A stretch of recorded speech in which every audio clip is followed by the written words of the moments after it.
waxaan oo wanaagsan daawadayaal ku soo dhawaada wararkii ugu dambeeyay oo idin haya calanka TV qodobada aad ku daawan doontaan wararkeena duhurnimada waxaa kamid ah Xasan Sheekh Maxamuud oo maanta ka degay magaalada Beledweyne ee xarunta gobolka Hiiraan isagoo doonaya in saameyn ku yeesho xildhibaanada golaha baarlamaanka ee laga soo dooranayo magaalada Beledweyne ee gobolka Hiiraan xildhibaanadii ugu badnaa oo lagu soo doortay magaalada Beledweyne iyo Cali Guudlaawo oo ka faraxashay doorashooyinka xildhibaanada intoodii ugu badnaa محمد إبراهيم معلمه وكمل حلبانة الوصول دورتي مقالة بلد ويني سيدا أيو ودعدي دور الشديسو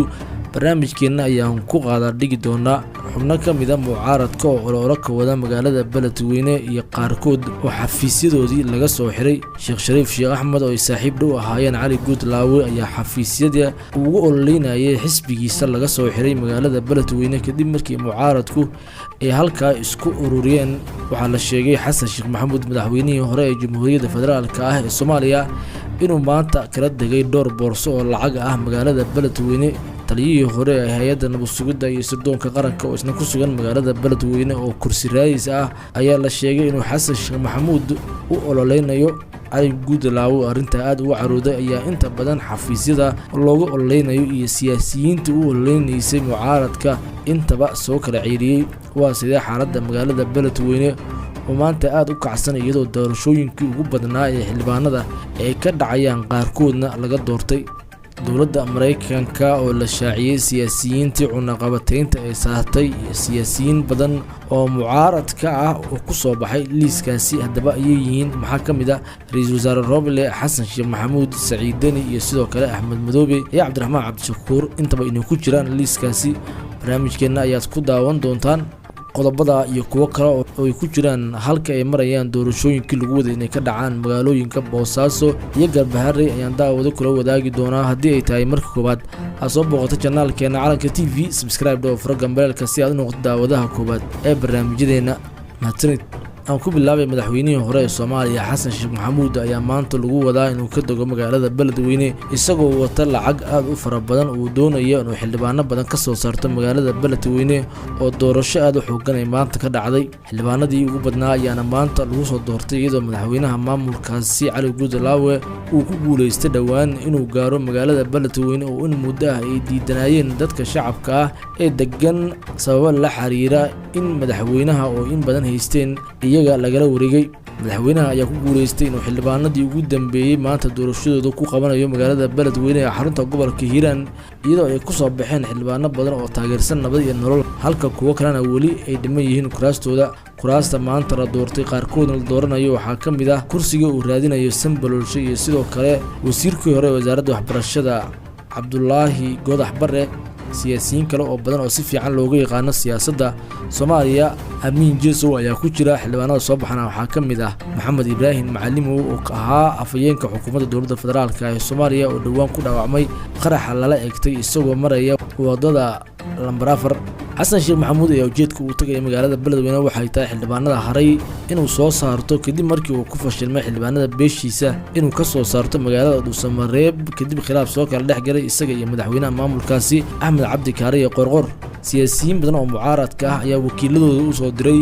magaalada Beledweyne si ay uga sameeyaan oo ay u soo saartaan xildhibaanada ay doonayaan sidoo kalena ay ugu ololeeyaan madaxweynaha iyagu ay wataan waxa kamid ah Xasan Sheekh Maxamuud Sheekh Shariif iyo sidoo kale Xasan Cali Khayre iyo siyaasiyiin kale oo badan balse labada siyaasi Xasan Cali Khayre iyo Sheekh Shariif ayaa la sheegay wakiiladooda in la isaga soo ceeriyay magaalada Beledweyne ee xarunta gobolka Hiiraan wakiilada siyaasiyiintaasi ayaa la isaga soo ceeriyay deegaanada gobolka Hiiraan gaar ahaan magaalada Beledweyne oo doorashadu hadda ka socoto walina xildhibaano kale ay harsan yihiin madaxweynaha maamulka ayaana doonaya waqti ugu dhow inuu soo gabagabeeyo doorashada magaalada Beledweyne si uu dhameystiro midda Jowhar oo hadda 20 cisho ee loogu daray uu doonayo inuu ku soo dhameeyo 25 Maajo ee bisha soo socota ayaa la doonayaa in xildhibaanada dhammaantood ay diyaarsanaadaan magaalada Boosaaso iyo sidoo kale Galbaharey ayaan wali ilaa hadda wax doorasho ah ka dhicin kadib markii shacabka labada magaalo ay diideen in madaxda maamuladaasi ay deegaanada si tagaan ama wax saameyn ah ay ku yeeshaan 16 kursi oo taala magaalada Boosaaso ilaa hadda hal kursi oo kamid ah xitaa lama dooran madaxweynaha maamulkaasi Saciid Cabdullaahi Deni ayaa loo diiday inuu tago magaalada Boosaaso ee xarunta gobolka Bari kadib markii khilaaf soo kala dhex galay asiga iyo ciidamada BSF sidoo kalena dadka deegaanku ay diideen qaabku wax wado weli madaxweynaha maamulkaasi ayaa ku sugan qaybo kamid ah deegaanada gobolka bari iyadoo loo diiday ilaa ay hadda inuu fooda geliyo magaalada caasimadda u ah gobolkaasi ee Boosaaso oo dadkeedu ay diideen inuu imaado sababo la xiriira khilaafka arrimaha dekedda iyo sidoo kale dhaqaalaha soo gala dekedda iyo xildhibaanada qaabka uu doonayo inuu ku soo saarto waxaa ku sugan magaalada Boosaaso siyaasiyiin badan uu ka mid yahay xildhibaan Sakariye oo laga soo doortay magaalada Boosaaso iyo sidoo kale wasiirka wasaaradda qorsheynta Jamaal Maxamed Xasan iyo siyaasiyiin kale oo aad u fara badan dhawaan ayay ahayd markii muuqaal ay soo duubeen soo dhigeen baraha bulshada iyagoo uga hadlay xaaladda gobolka iyo sidoo kale damaca Saciid Cabdullaahi Dani uu ku doonayo inuu ku boobo kuraasta deegaanadaasi uu doonayo inuu soo saaro xildhibaano uu isagu wato warar hadda warbaahinta lagu soo baahiyay ayaana sheegaya in kulamo badan oo Saciidina uu la yeeshay Imaaraadka Carabta iyo qaar ka mid ah dalalka Khaliijka ay u sheegeen inuusan ku soo bixi karin madaxweynenimo balse ay u diyaarinayaan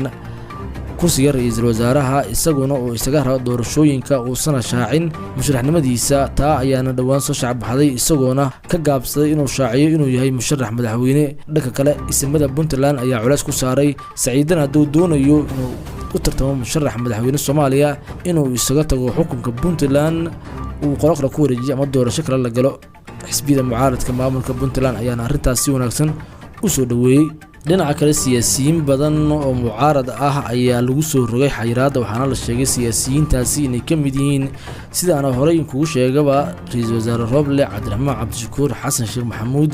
iyo sidoo kale laba madaxweyne maamul goboleed oo iyana lagu sheegay inay yihiin Axmed Madoobe iyo sidoo kale Saciid Dani xayiraaddan ay dowladda Mareykanka ka saartay siyaasiyiintan ayay u cuskatay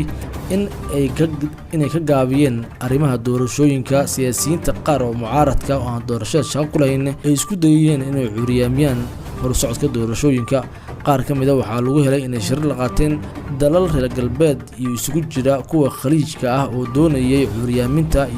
iyo sidoo kale in doorashada la hor istaago Saciid Dani iyo Axmed Madoobe soo kale ra'iisul wasaare Roble waxaa loo haystaa inay doorashada waqtigeeda ku soo gabagabeyn waayeen qaar ka mid ah maamulada kale aan doorashooyinka soo gabagabeyn ayaa la sheegay inay uga duwan yihiin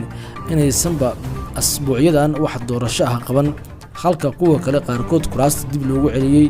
kuwa kalena ay hadda si habsami ah u socoto siyaasiyiintan ayaana la sheegay in qaabab kala duwan ay dowladda Mareykanka u cuskatay xayiraadda ay saartay iyadoona dhawaan si toos ah ay doonayso inay u shaaciso safiirka u fadhiya dalka Soomaaliya Mareykanka ayaana kulamo gooni ah la qaatay madaxweyne Farmaajo isagoona kala hadlaya habka doorashada horey loogu sii wadi lahaa iyadoona warar hoose ay sheegayaan in madaxweyne Farmaajo mar kale talada doorashada gacanta loo soo geli doono wixii ka soo kordhay warbixinadeena dambe ayaad ku daawan doontaan halka waxay nooga wararkeena duhurnimo haddii ay tahay marka koowaad soo booqato channelkeena Calanka TV subscribe oo furgan balaalka si aad u noqoto daawadaha koowaad ee barnaamijyadeena